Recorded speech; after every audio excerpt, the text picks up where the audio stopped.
பெற்றெடுத்த தாய்க்கும் தத்தெடுத்த தமிழுக்கும் என் முதல் வணக்கம். இச்சபையில் உள்ள அனைத்து ஆசிரியர் மாணவர்களுக்கும் என் இனிய காலை வணக்கம். இச்சபையிலேயே என் பேச்சு துவக்கம். நான் பேச வந்துள்ள கவிதையின் தலைப்பு ஆசிரியர். ஆசிரியர் பணியே அறப்பணி, அதற்கே உன் அர்ப்பணி என்று அர்ப்பணித்தார்கள் நம் ஆசிரியர்கள். உலகில் 2 புனிதமான இடங்கள் உண்டு. ஒன்று தாயின் கருவறை, மற்றொன்று பள்ளியின் வகுப்பறை. தாயின் கருவறையில் நாம் நம் உடலை வளர்த்தோம், பள்ளியின் வகுப்பறையில் நம் அறிவை வளர்க்கிறோம். நமக்கெல்லாம் அறிவிப்பால் ஊட்டி வளர்த்த செவிலித்தாய் நம் ஆசிரியர்கள். சாதாரண மனிதனை மாணவன் என்ற வடிவமைக்கும் சிற்பிகள் நம் ஆசிரியர்கள். நாங்கள் கற்க கால் கடுக்க நிற்பவர்கள் நம் ஆசிரியர்கள். நமக்கு உயிர் கொடுத்தது தாய் தந்தை, நமக்கு நிரந்தர உயிர் கொடுப்பது நம் ஆசிரியர்கள். வானத்தில் பார்க்கும் பட்டம் அல்ல ஆசிரியர்கள், நம்மளை மேலே மேலே பார்க்க வைக்கும் பட்டத்தின் நூல்கள். கலையும் கல்வியும் நமது கைகள், மாணவர்களாகி நமக்கு கைகளை கொடுப்பது நம் ஆசிரியர்கள். சிறகை விரி சிகரம் தொடு, கல்வி என்ற சிறகை விரியுங்கள், சீரத்தை தொடுங்கள். ஒரு சிறகில் 8 மாணவர்கள் இருக்கும். அதில் முதலிற்கு நம் பள்ளி முதல்வர், 2ஆம் வருகு நம் பள்ளி துணை முதல்வர், 3ஆம் வருகு நம் தமிழ் ஆசிரியர், 4ஆம் வருகு நம் ஆங்கில ஆசிரியர், 5ஆம் வருகு நம் கணிதம் ஆசிரியர், 6ஆம் வருகு அறிவியல் ஆசிரியர், 8ஆம் வருகு நம் சமூக ஆசிரியர், 9ஆம் வருகாக நம் உடற்கல்வி ஆசிரியர் என்று இவர்கள் அனைவரும் கட்டளை நம்மளுக்கு கற்பிப்பே கல்வி என்ற சிறுகை நம்மளை கிடைக்கிறது. அனைவரும் கல்வி என்ற சிறகை விரியுங்கள், சீக்கிரத்தை அடையுங்கள். ஆசிரியர்கள் அறிவின் சுரங்கம், ஆளுமே அரங்கம், இயமலின் பணிவு, ஈடில்லா துணிவு, உயர்வின் படி, ஊக்கத்தின் அடி, எண்ணத்தின் தெளிவு, ஏற்றமே கனவு, ஐயத்தின் அழிவு, ஒழுக்கத்தின் எல்லை, ஓதுவது கல்வி, அவையின் துணிவு, எத்தின் திடம். ஒரு குழந்தையை பெற்றெடுப்பவர் தாய், ஒரு நிலத்தை பயிரிடுபவன் விவசாயி, ஒரு சிலை வடிவம் கலைஞன், ஒரு கவிதையை படிப்பவன் கவிஞன், ஒரு மாணவனை நல்ல மனிதனாக்குவது ஆசிரியர்கள். இருக்கும் சங்க தமிழே, தமிழ் வளர்த்த மூத்த தமிழை, என் உயிராக இருக்கும் இசை தமிழுக்கு என் முதல் நன்றி. பாவுண்டு வரி உண்டு, மானுண்டு தேனுண்டு, தோவுண்டு கொடியுண்டு, கொடி காக்கும் குடி உண்டு. தமிழ் மாநகரிலிருந்து பேசும் வீர தமிழின் முத்தான நன்றி.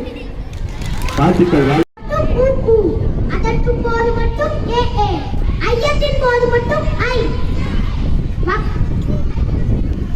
வக்கரையின் போது மட்டும் ஔ, விக்கரின் போது மட்டும் என்று தமிழ் பேசி மற்ற நேரம் வேற்று மொழி பேசும் தமிழர்களிடம் மறக்காமல் சொல் உண்மொழி தமிழ் மொழி என்று. நன்றி, வணக்கம். இனிய காலை வணக்கம். என் பெயர் ஆ. முகமது ஆதி. நான் 6ஆம் வகுப்பு ஆ பிரிவில் படிக்கிறேன். கனிகளில் சிறந்தது மா, ஆங்கில மாதத்தில் சிறந்தது மே, தமிழ் மாதத்தில் சிறந்தது தை.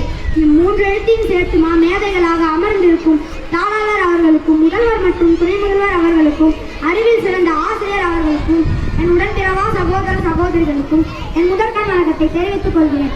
நான் இன்று பேச எடுத்துக்கொண்ட தலைப்பு இயற்கை வேளாண்மை. வரப்புயர நீர் உயரும், நீர் உயர நெல்லுயரும், நெல்லுயர கோல் உயரும், குடி உயர கோல் உயரும், கோல் உயர கோல் உயரும் என்னும் ஔவையாரின் வரிகளை ஏற்ப அனைவரும் இயற்கை வேளாண்மை முறையை மேற்கொள்ள வேண்டும். வேளாண்மை தான் ஒரு நாட்டின் முதுகெலும்பு. அது கம்பீரமாக இருக்கும் போதுதான் ஒரு நாடு நிமிர்ந்து நிற்கும். உழவில்லையேல் வாழ்வில்லை, உழவில்லையேல் உயர்வில்லை.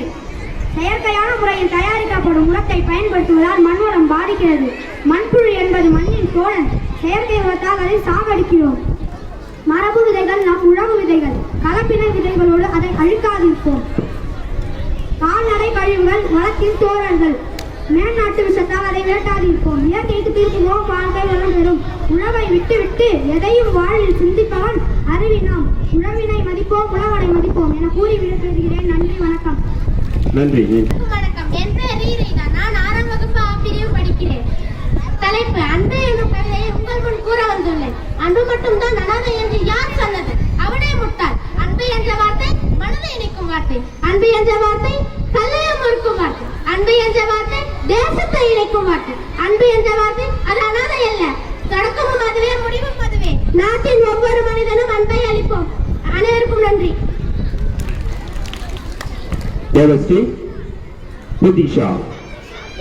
அனைவருக்கும் இன்றைய காலை வணக்கம். என் பெயர் வி. தனஸ்ரீ. நான் 6ஆம் வகுப்பு ஆ பிரிவு படிக்கின்றேன். அன்பை பற்றி பேச வந்துள்ளேன். அன்பு என்னும் விதை தரமாக இருந்தால் நட்பு என்னும் பணிகள் சுவையாக கிடைக்கும். அன்பு என்னும் எழுத்துக்கொள்ள மட்டுமே வாழ்க்கை என்னும் பக்கங்களை அழகாக முடியும். மனதில் எவ்வளவோ பலமானவர்களை மனதிற்கும் ஒரே ஆயுதம் உண்மையான அன்பு மட்டுமே. அன்பு என்ற ஒற்றை மந்திரம் உள்ளத்தில் இருக்கும் வரை வாழ்க்கை பயணம் பயமும் இல்லை, பாரமும் இல்லை. நன்றி. நான் 7ஆம் வகுப்பிலிருந்து வந்துள்ளேன். நான் அன்பென்னும் தலைப்பில் கவிதை சொல்ல வந்துள்ளேன். தமிழுக்கு தமிழன்